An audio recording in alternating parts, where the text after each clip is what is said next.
Assalamualaikum warahmatullahi wabarakatuh. Waalaikumsalam warahmatullahi wabarakatuh. Bismillah, alhamdulillah, assalatu wassalamu ala rasulillah. Asyhadu an la ilaha illallah wa asyhadu anna muhammadar rasulullah. Allahumma sholli ala Sayyidina Muhammad wa ala alihi wa ashabihi wa man tabi'ahum bi ihsan ila yaumiddin. Bi'aunillah, bi'idnillah, biridhoillah.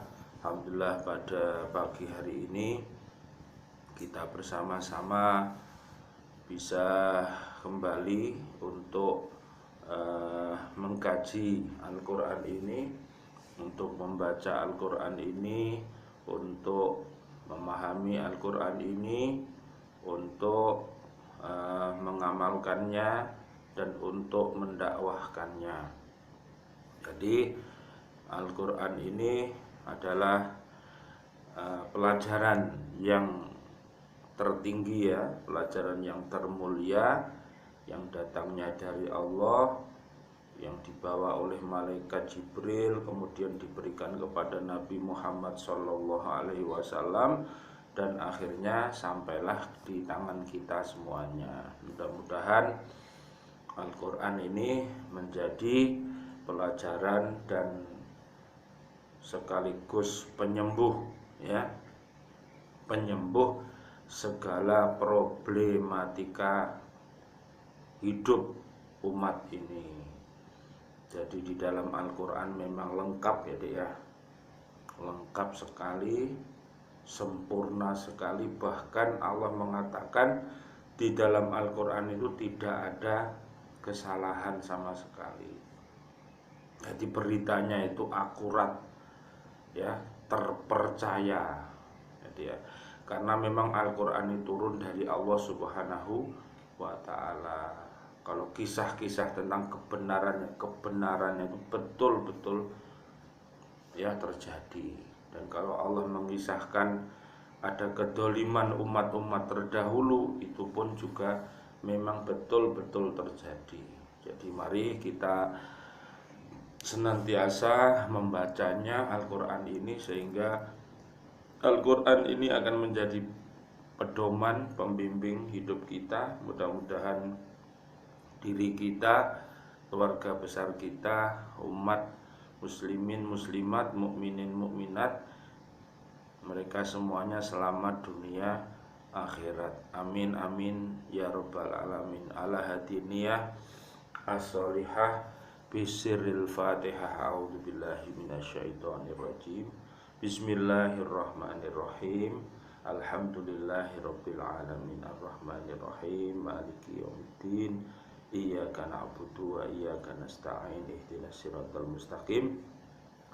Siratal ladzina an'amta 'alaihim ghairil maghdubi 'alaihim waladdallin. Amin amin ya rabbal alamin. Mari kita lanjutkan kajian kita pada surat Al-Baqarah, ya, dari ayat 1 sampai ayat 92. Sambung menyambung sudah kita kaji, dan pada pertemuan kali ini ayat yang ke-93. A'udzu billahi minasy syaithanir rajim. Bismillahirrahmanirrahim.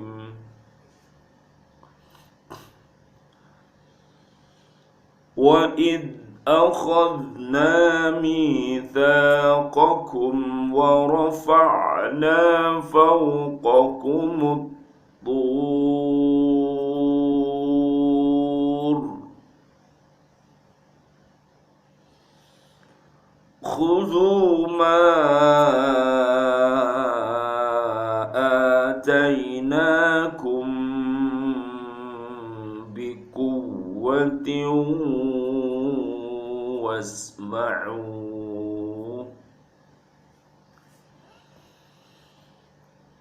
qalu sami'na wa 'asayna wa ushribu fi qulubihimul ijla bi kufrihim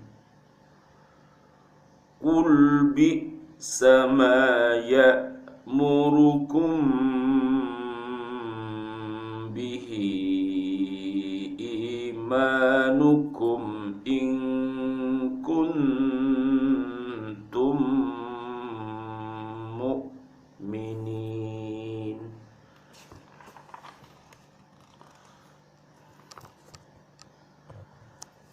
Ayat yang ke-94-nya, Qul in kanat lakumud darul akhiratu 'indallahi khalisatan min dunin nas khalisatan min dunin nasi fatamannawul mauta in kuntum shadiqin. Coba kita perhatikan makna yang terkandung di dalamnya. Dan ingatlah ketika kami mengambil janji dari kamu dan kami angkat bukit Tursina di atasmu, seraya kami berfirman, peganglah teguh-teguh apa yang kami berikan kepadamu dan dengarkanlah. Mereka menjawab, kami mendengar tetapi tidak mentaati, dan telah diresapkan ke dalam hati mereka itu kecintaan menyembah anak sapi karena kekafirannya. Katakanlah, amat jahat perbuatan yang telah diperintahkan imanmu kepadamu, jika betul kamu beriman kepada kitab Taurat. Katakanlah, jika kamu menganggap bahwa kampung akhirat surga itu khusus untukmu di sisi Allah, bukan untuk orang lain, maka inginilah kematianmu jika kamu memang benar. Nah, sekarang kita perhatikan. Dalam ayat ini Allah memberikan peringatan sekali lagi kepada orang-orang Yahudi.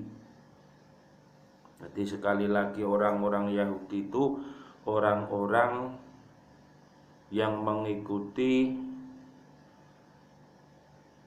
Nabi Musa alaihi salam, dan ada orang-orang Nasrani yang mengikuti siapa dek? Nabi Isa alaihi salam, yang kita kenal dengan Yanas itu dek ya. Yahudi punya kitab namanya Taurat, Nasrani punya kitab namanya Injil.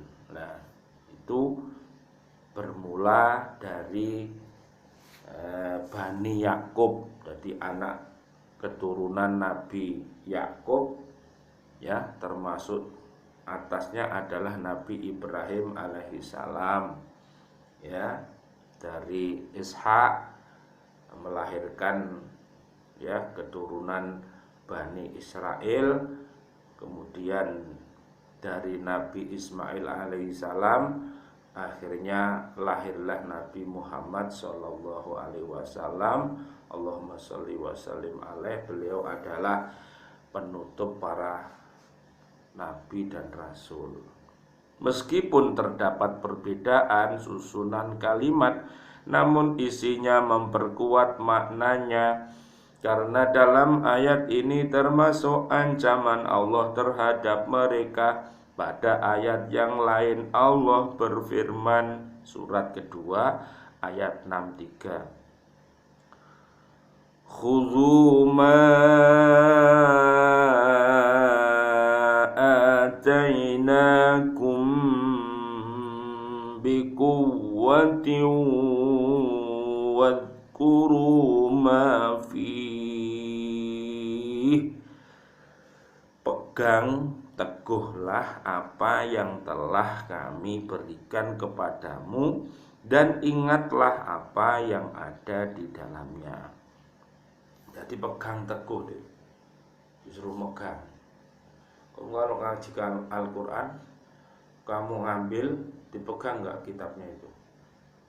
Nah, pasti dipegang. Kalau dipegang berarti di tangan, tangan dulu. Mengambil kitab itu, kemudian memegangnya, tapi tidak memegang terus dicekeli tok, ngono enggak. Kitabnya digawe ngalor gitu, dicekeli, ditumpuk ning lemari. Kitabnya wakeh duwe kabeh, tapi dipegang tok. Pegang di sini, pegang teguh itu yo, kitab itu ya harus dibaca. Kitab itu harus dikaji, isinya apa. Kitab itu harus diaplikasikan, dibuktikan dalam kehidupan sehari-hari. Kemudian kitab itu juga harus didakwahkan. Jadi begitu deh, ya. Jadi pegang teguh itu seperti itu. Makanya Nabi Muhammad SAW berpesan, Allahumma sholli wa sallim alaih, telah kutinggalkan ya 2 pusaka kepadamu, Al-Quran dan Al-Hadis. Siapa yang mau berpegangan kepada Al-Quran dan Al-Hadis, maka dia akan selamat dunia akhirat. Nah, berpegangan itu orang kok dicekeli kok. Lah jadi dikon berpegangan. Nanti berpegangan itu maksudnya orang-orang kok dicekeli tok. Oh Pak, aku sudah megang Pak. Kalau dipegang aja kira-kira gak dibaca, tahu gak isinya? Tidak tahu. Ya seperti orang-orang yang disumpah itu, dipegangkan Al-Quran, ditekeknya kepalanya. Loh, ternyata dia juga kadang-kadang lupa dengan janjinya. Padahal di atas kepalanya sudah disumpah atas nama Allah, apalagi kitab suci di atas kepalanya. Itu maksudnya disuruh berpegang teguh. Jadi pada saat dia menjabat ya jabatan itu, pesannya Allah itu, kamu amanahlah, kamu tak kasih jabatan, amanahlah. Maksudnya berimanlah.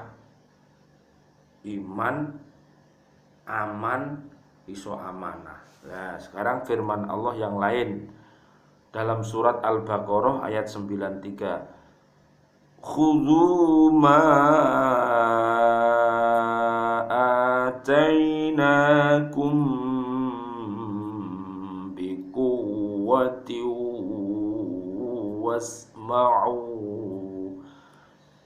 Pegang teguhlah apa yang kami berikan kepadamu dan dengarkanlah. Loh dek, selain dipegang disuruh dengarkanlah. Kira-kira dengarkanlah itu berarti ada yang baca nggak dek? Ada suara nggak dek? Ada suara. Jadi Al-Quran ini harus dibacakan. Lah namanya dibacakan itu berarti pakai suara. Makanya kalau membaca firman itu Nabi Muhammad Shallallahu Alaihi Wasallam berpesan, pakailah suaramu yang indah, perindahlah kalau kamu itu membaca Al-Quran. Karena dengan suara yang merdu, suara yang indah itu bisa menyebabkan bergetar hati seseorang itu. Masih ingat yang namanya sahabat sopo? Umar bin Khattab radhiyallahu an. Pada waktu beliaunya mendengar bacaan Al-Quran itu, akhirnya hatinya bergetar. Yang dulu beliau itu benci kepada Nabi Muhammad, akhirnya jatuh cinta kepada Nabi Muhammad. Loh Dek, kalau hidayah sudah turun ya Dek ya, itu Dek, dulu melawan Nabi Muhammad dilawan, akhirnya menjadi kawan. Loh, kalau hidayah itu sudah turun, karena Nabi Muhammad itu dungo terus njaluk ning Gusti Allah. Muga-muga Umar bin Khattab iki muga-muga oleh hidayah Gusti Allah, akhirnya diijabahi dongane Nabi Muhammad itu. Allahumma sholli wa sallim alaih. Umar bin Khattab masuk Islam. Dengan adanya Umar bin Khattab masuk Islam, akhirnya Islam jadi kuat. Nek ono Umar bin Khattab iku melaku ngono Dek ya. Misalnya melaku ngetan ngono. Setan sing ape melaku ngulon iku langsung gak berani Dek berhadapan dengan Umar bin Khattab. Langsung pilih jalan lain. Bahasanya itu setan itu mencetat, melayu.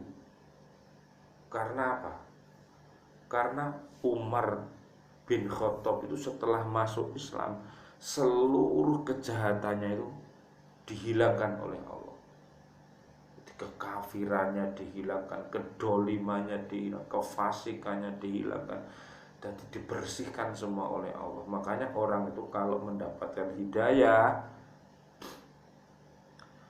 kejahatan selama dia hidup, misalnya umur 40 tahun dia tidak dalam hidayah, kemudian dia mendapatkan hidayah, maka kesalahannya selama 40 tahun itu setelah asyhadu alla ilaha illallah wa asyhadu anna muhammadar rasulullah, dosane dihilangno kabeh karo Gusti Allah, terus diisi dengan kebaikan-kebaikan yang baru. Lho Dek, betapa kasih sayangnya Allah kepada kita. Dosane sak 40 tahun oleh hidayah ngucapno syahadat tauhid, syahadat rasul, ilang kabeh dosane, diisi tauhid.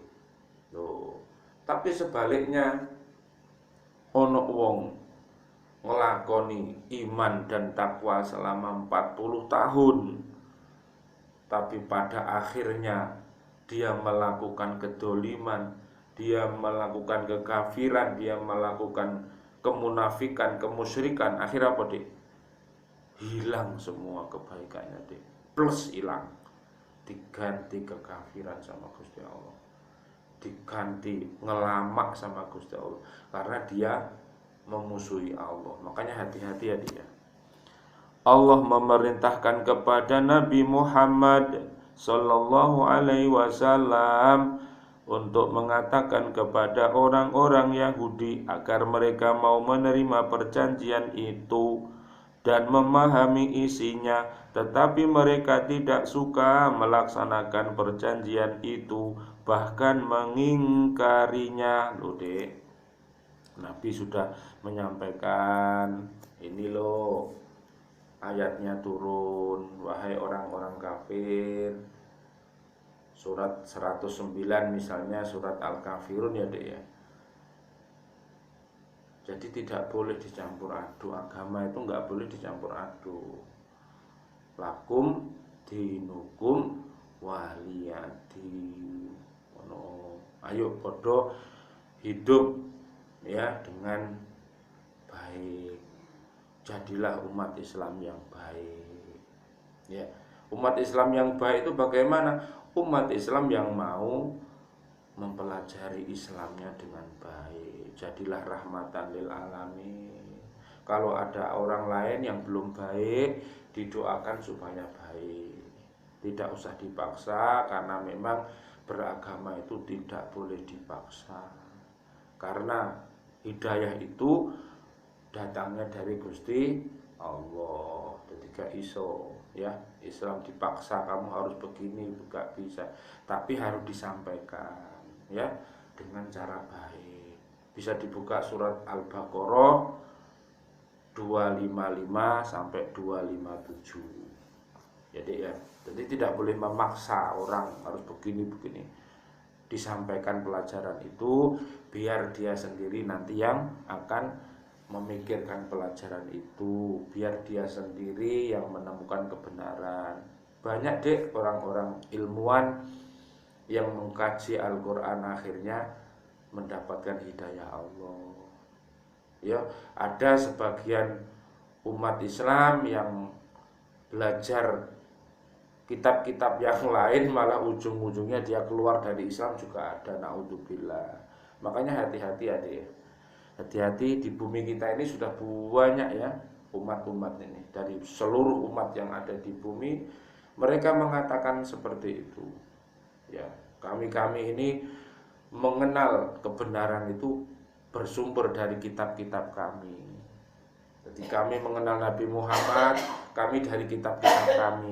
Kami membaca sendiri Taurat, kami membaca sendiri kitab Injil itu, dan akhirnya kami diantarkan ketemu sama Nabi Muhammad, yaitu ketemu sama Al-Quran. Perintah Allah, katakanlah, mengandung makna perintah Allah, katakanlah, mengandung makna ejekan terhadap orang-orang Yahudi yang hidup pada masa Nabi Muhammad SAW.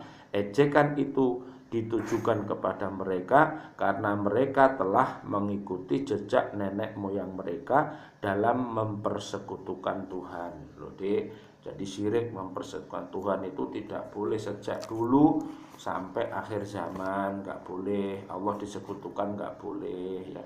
Allah itu satu ya, surat Al-Ikhlas ayat 1 sampai 4. Andai kata mereka masih mengaku betul-betul beriman kepada kitab Taurat, maka alangkah jeleknya iman yang mereka nyatakan, sebab mereka tidak melakukan apa yang diperintahkan, bahkan melakukan tindakan-tindakan yang menyimpang dari ketentuan Taurat itu. Apa itu? Yaitu melakukan penyembahan terhadap anak sapi. Nodik. Anak sapi, kayak patung anak sapi kok disembah. Nah itu loh yang namanya bodoh itu deh. Sapi kok disembah kliopo. Lah begitu itu ya. Jadi ini adalah sebuah contoh aja. Bisa matahari disembah juga nggak boleh, bintang disembah nggak boleh, manusia disembah juga nggak boleh, nabi disembah juga nggak boleh, apalagi anak sapi disembah. Itu nggak boleh. Ini sebuah kedoliman yang pernah terjadi di zaman dahulu, dan zaman sekarang bagaimana ya dilihat. Jadi kita tidak boleh melupakan sejarah ini ya. Nah, kemudian dan membunuh para nabi-nabi serta merusak perjanjian. Loh, nabi-nabi dibunuh, pecinta-pecinta nabi dibunuh, berdasarkan bukti-bukti nyata dari perbuatan yang mereka lakukan itu. Sukar mempercayai adanya iman di lubuk hati mereka karena sikap perbuatan mereka sama sekali tidak benar. Loh, angel gitu deh ya. Sudah disampaikan ayatnya, Rasulullah mendapatkan ya ayat ini turun selama 23 tahun itu deh. Setiap ada masalah turun Al-Quran itu. Demikian mereka juga tidak mau beriman. Ada yang ragu-ragu menjadi orang munafik, ada yang menolak menjadi orang kafir. Ya terakhir deh, ayat yang lalu dan ayat yang ini sebagai sanggahan terhadap pikiran orang-orang Yahudi yang tidak mau percaya kepada Nabi Muhammad SAW, dan dugaan yang berlawanan dengan amal perbuatan mereka itu cukup menjadi bukti kekafirannya. Jadi sekali lagi, Nabi juga tidak putus asa, walaupun dimusuhi, walaupun dicaci, dimaki, mau dibunuh. Nabi Muhammad terus ndongakno, Allahumma hdina siratal mustaqim, Allahumma hdi qaumi fa innahum la ya'lamun, Allahumma hdina siratal mustaqim, siratal anbiya wal mursalin. Orang-orang yang beriman doa begitu, para nabi juga doa begitu, ya. Terus diajak ke jalan yang benar. Dia mau. Kalau tidak ya sudah, nggak apa-apa, nggak boleh dipaksa. Itulah kisah-kisah dalam Al-Quran. Umat-umat terdahulu menjadi pelajaran bagi umat-umat sekarang, ya. Umat ini zaman akhir, ya, zaman akhir, Nabi ini terakhir dengan ajaran agama Islam ini dan Al-Quran ini. Mudah-mudahan dengan kita mengkaji, mempelajari Al-Quran, mendapatkan pencerahan, sehingga kalau diri kita cerah, kita bisa mencerahi diri kita, keluarga besar kita, dan umat ini. Mudah-mudahan kaum muslimin dan muslimat, mukminin dan mukminat yang ada di bumi ini, mereka semuanya dipersaudarakan oleh Allah Subhanahu wa Ta'ala, sehingga hidup di dunia selamat, dunia akhirat, dan nanti bisa dimasukkan surga bersama Nabi Muhammad SAW beserta para keluarganya, beserta para sahabat-sahabat yang setia, yang mengikuti jejak langkah Nabi Muhammad, seperti yang ada di surat keempat An-Nisa ayat 69-70. Amin amin ya rabbal alamin. Wal afu minkum. Wassalamualaikum warahmatullahi wabarakatuh. Waalaikumsalam warahmatullahi. Rabbana taqabbal minna innaka antas samiul alim wa tub alaina innaka antat tawwabur rahim. La haula wala quwata illa billahil aliyyil azim. Asyhadu an la ilaha illallah wa asyhadu anna Muhammadar Rasulullah. Terima kasih, mudah-mudahan bermanfaat.